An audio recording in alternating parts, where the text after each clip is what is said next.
Finally, Maki arrived at the scene para tulungan itong si Yuji na labanan si Sukuna. But later on ay may dumating naman na bagong karakter para tulungan itong si Sukuna, which technically makes it a 2v2 fight. Walang iba kundi si Uraume na gumamit ng kanyang maximum output ng curse technique. Ang lahat ng yan at ang iba pang detalye ay tatalakayin natin dito sa ating chapter 215 review ng Jujutsu Kaisen. It's the updated Weeb, at kung nagugustuhan mo ang ating chapter reviews ay siguraduhin mo lang nakalike, nakasubscribe at naring mo na ang bell button para palagi kang updated and notified tuwing magkakaroon tayo ng bagong chapter release reviews at para palagi ka na ring updated sa recent timeline ng series.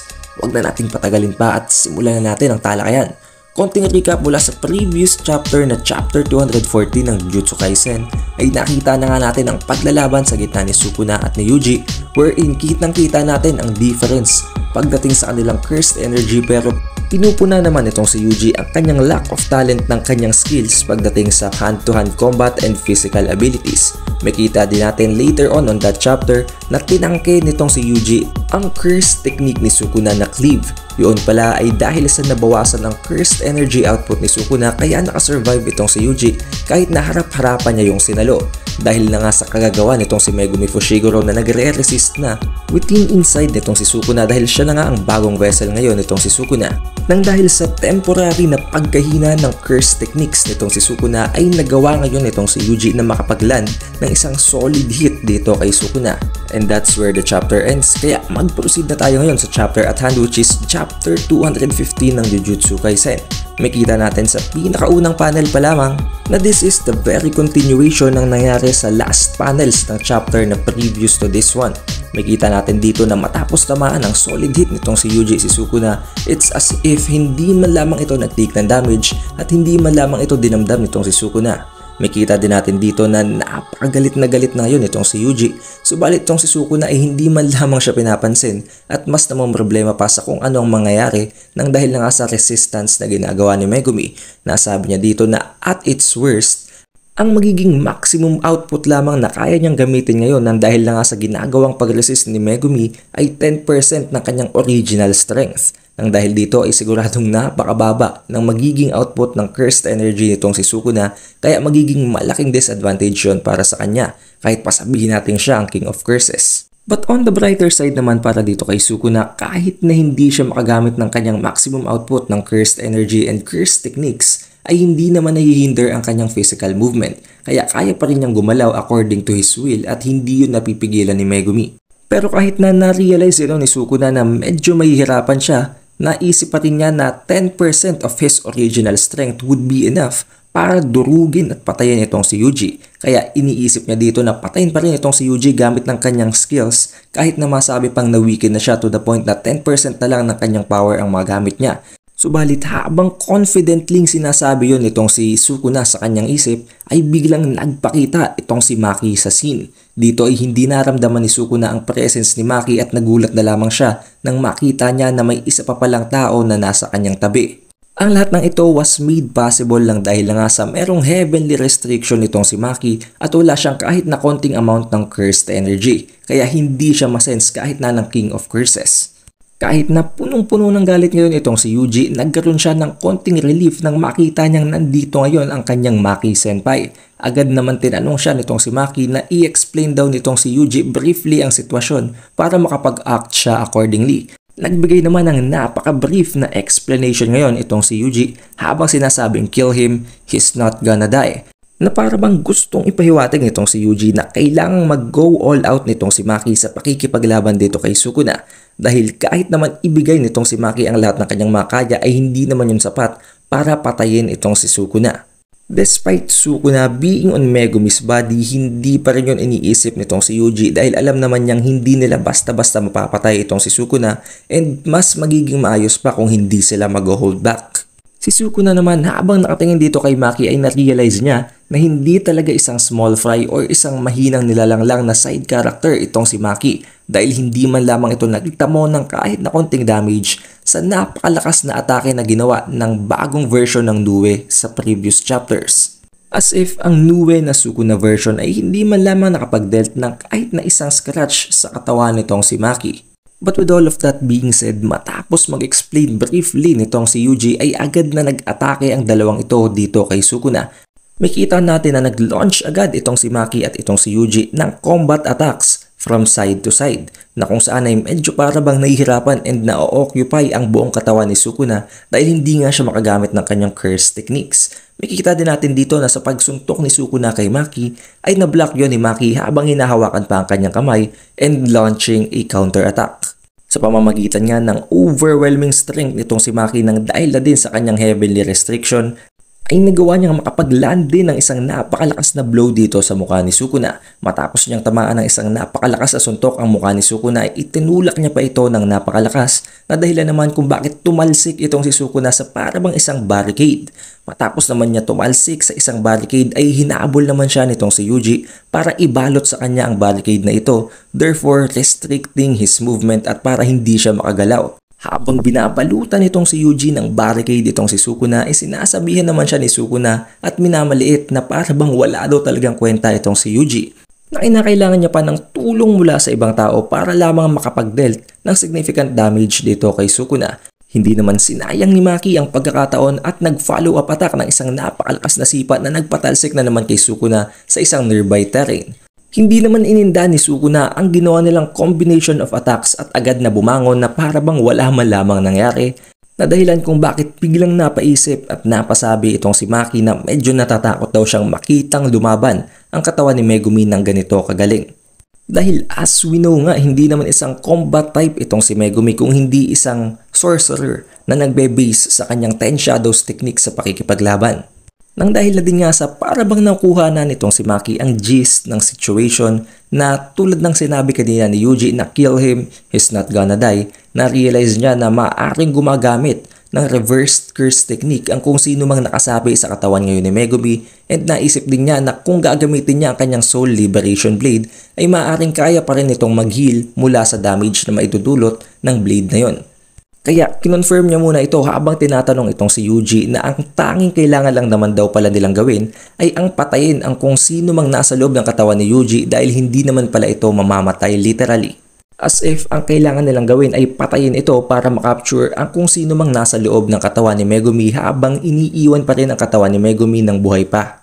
Nag-agree naman sa kanya itong si Yuji kaya they decided to speed things up. Sinabi niya dito kay Yuji na mas bibilisan pa niya ang kanilang movement kaya kailangan nitong si Yuji na mag-keep up habang si Sukuna naman ay para bang nakukuha kung ano man ang kanilang pinag-uusapan, therefore preparing sa kung ano mang gagawin nilang atake.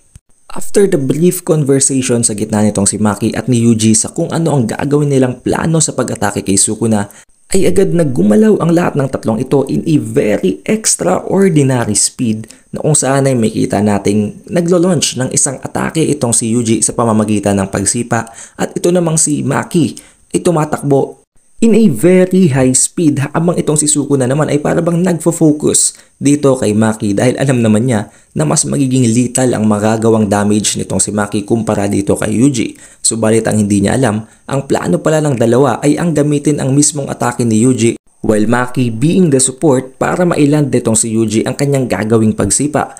Landing a very solid hit na naman sa katawan nitong si Sukuna. Matapos yon ay hindi itinigil ng dalawa ang pag-atake dito kay Sukuna gamit ang kanilang mga solid na mga suntok. Subalit kaya naman pala silang sabayan ni Sukuna na para bang napaka-basic lamang ng kanyang ginagawa. And tulad na nga ng sabi nitong si Sukuna, hindi naman nahihinder nitong si Megumi ang kanyang physical na paggalaw kaya kayang-kaya niya pa ring sabayan ang dalawang ito when it comes to physical combat. Dito ay na-realize ni Sukuna na bumababa ang kanyang cursed energy output when it comes to attacks na directed towards dito sa mga kaibigan ni Megumi na si Maki at itong si Yuji. Subalit hindi naman pwedeng magstay on the defensive na lang dito itong si Sukuna kaya gumamit dito ngayon si Sukuna ng kanyang cleave spider's thread. From that we can see na nakakreate itong si Sukuna ng isang parang spider thread na pattern dito sa kinatatayuan nilang lupa. And dahil na nga sa pattern na yun ay nawasak na ang terrain na kanilang kinatatayuan as if ginamit niya ang cleave sa mismong lupa para mahinder ang movement nitong si Maki at ni Yuji, therefore breaking the coordination and the teamwork ng combination attack na ginagawa nitong si Yuji at ni Maki. And then right in the moment na nakakita si Sukuna ng isang opening dito kay Maki ay sinuntok niya agad ito ng napakalakas At hindi naman yun ininda nitong si Maki habang idinudura lamang ang blood na naidulot ng pagsuntok na ginawa ni Sukuna. Dito ay namangha itong si Sukuna habang sinasabing hindi na daw masama at pinupuri niya pa itong si Maki. Which proves just how powerful Maki is dahil kung maaalala natin iisa pa lang ang karakter na pinupuri ni Sukuna at walang iba kung hindi si Jogo. Nagpatuloy ang napakabilis na movement sa gitna ng mga karakter na ito at hindi itinigil nitong si Yuji at ni Maki ang paghabol dito kay Sukuna. Bigla na lamang silang nagulat nang maramdaman nilang may bagong presensya na ngayon na nasa battlefield at nakita dito ngayon nitong si Yuji at ni Maki ang overflowing na killing intent mula sa karakter na ito. It was at this moment nang gamitin na ang maximum output Dead Calm. Nang dahil sa teknik na ito ay nagkaroon ng napakalaking ice field na para bang nasa isang grand scale na dahil halos mabalutan na nito ang napakatataas na buildings within range. May kita natin dito na tinabihan ngayon nitong si Sukuna ang karakter na ito at ang karakter na yun pala ay walang iba kung hindi si Uraume. Matapos yun gawin ni Uraume ay nagingi siya ng tawa dito kay Sukuna dahil nga naman nag-interfere or nangialam siya sa laban na ginagawa ni Sukuna. Dahil ayaw naman niyang isipin itong si Sukuna na nakisali lamang siya sa laban nang dahil sa nalulugi na itong si Sukuna sa 2v1 battle na nagaganap kanina. Hindi naman nag-alangan pa itong si Sukuna para sabihin na pinapatawad niya na agad itong si Uraume right away dahil nakikita naman natin na nagkakaroon na nga ng hard time si Sukuna sa pakikipaglaban kay Maki. In-explain nitong si Uraume ang ginawa niyang pag-atake ng gamit ang kanyang maximum output Dead Calm. Sinabi niya na in-adjust niya ang output ng kanyang energy sa paggamit ng atake dito kay Yuji habang tinataasan naman niya ang output ng energy sa ginawa niyang atake dito kay Maki. Na para bang iniisip nitong si Uraume na maaring meron pang certain purpose itong si Yuji kaya hindi niya pa ito gustong patayin right away. Subalit sinabi naman sa kanya nitong si Sukuna na wala naman na daw siyang pakialam sa kung anumang mangyayari kay Yuji dahil nga may bagong vessel na siya ngayon which in comparison sa dati niyang vessel ay mas efficient dahil meron pa nga itong 10 Shadows technique. Habang sinasabi din niya na tamang choice lamang daw na taasan nitong si Uraume ang kanyang cursed energy output whenever dealing dito kay Maki dahil napakalakas nga nitong si Maki. But then dahil nga incomplete pa rin naman ang katawan nitong si Sukuna and hindi pa siya fully manifested ay agad niyang sinabi kay Uraume na get the bath ready. Ang bat dito na tinutukoy ay ang ipine-prepare nitong si Kenjaku at nitong si Uraume na napakaraming amount ng cursed energy para ma-revive itong si Sukuna and para sa kanyang full manifestation. May kita din natin dito na isinamon na naman nitong si Sukuna ang kanyang version ng Nue na napakalaki. Dahil alam naman natin na ang Nue version ng Megumi or ng base version ng Nue ay halos kasing laki lamang nitong si Megumi. Sinabi naman ni Uraume na matagal na daw nakahanda ang bath na pine-prepare nila para sa manifestation nitong si Sukuna pero kailangan nilang mag-travel for the certain location na kung saan ay doon balak nilang gawin ang manifestation. Pero hindi naman na yun magiging problema dahil nandito na nga si Nue and makakarating naman sila sa location na yun in no time. Pero since hindi nga ganun kataas ang output na ginawa nitong si Uraume sa pag-launch ng kanyang Dead Calm dito kay Yuji, ay agad na nabasag ni Yuji ang ice na bumabalot sa kanya. But it seems it's already too late dahil ngayon ay paalis na itong si Uraume at itong si Sukuna para pumunta nga sa certain location na kung saan siya ay magmamanifest habang nakasakay dito kay Nue. Nang dahil na rin sa para bang hahabulin pa sila nitong si Yuji ay tinanong ni Uraume itong si Sukuna kung gusto daw ba niyang patayin na nitong si Uraume si Yuji. Subalit pinigilan siya ni Sukuna habang sinasabing panuorin na lamang daw nila ang napaka-nakakatawa at napaka-pathetic na itsura nitong si Yuji. And we can see the despair ngayon sa mukha nitong si Yuji Itadori habang unti-unting nawawalan siya ng pag-asa at kitang-kita din natin na napakarami na ngayon lalo ng scars or ng mga peklat sa kanyang katawan at hindi na lamang ang nag-iisang scar from the previous battles dahil lang nga sa tinangke niya ang cleave na ginawa ni Sukuna in the previous chapter. Dahil dito ay pinagtatawanan siya ngayon nitong si Sukuna at ni Uraume habang sinasabing kamukha daw talaga niya ang isang individual na nakita nila way back before sa Harima. So this only means one thing, itong si Yuji Itadori ay isa din talagang reincarnated sorcerer way back before and it's just hindi pa lamang talaga na ma-manifest or na-utilize itong si Yuji Itadori ang kanyang curse technique. So surely, in the next chapters ay makita natin talaga kung anong certain curse technique ang mamamanifest itong si Yuji Itadori, which might not only be one kung hindi dalawa, dahil kung meron siyang sariling curse technique at mamamanifest niya pa ang curse technique nitong si Sukuna ng dahil lang sa pagiging vessel niya, ay maaring magkaroon siya ng dalawang curse technique tulad nitong si Sukuna na merong cleave at merong 10 shadows. But then this is where the chapter ends habang unti-unting lumalayo si Nue papunta sa location ng manifestation nitong si Sukuna. Although sinabi nitong si Sukuna na hindi na daw siya mangingialam at wala na siyang pake dito kay Yuji kahit mamatay pa ito, it's as if hindi yon ang katotohanan at talagang may certain purpose pa itong si Yuji para sa kanya. Dahil kung wala na ay bakit naman pipigilan niya pa itong si Uraume sa pagpatay dito kay Yuji? Hindi ako naniniwalang para lamang yun pagtawanan siya kung hindi for a certain specific purpose.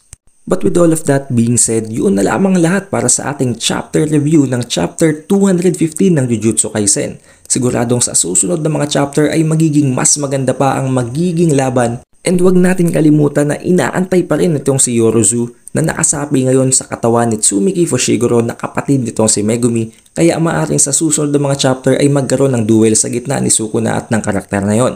Be sure to be updated sa susunod pang mga chapters dahil alam naman nating nasa climax na ang kwento ngayon ng Jujutsu Kaisen, and at some point ay maaaring magtapos na lamang ang kwento nito. But anyways, I hope you guys had a great time watching this video. It is the Updated Weeb, and I'll see you on the next one.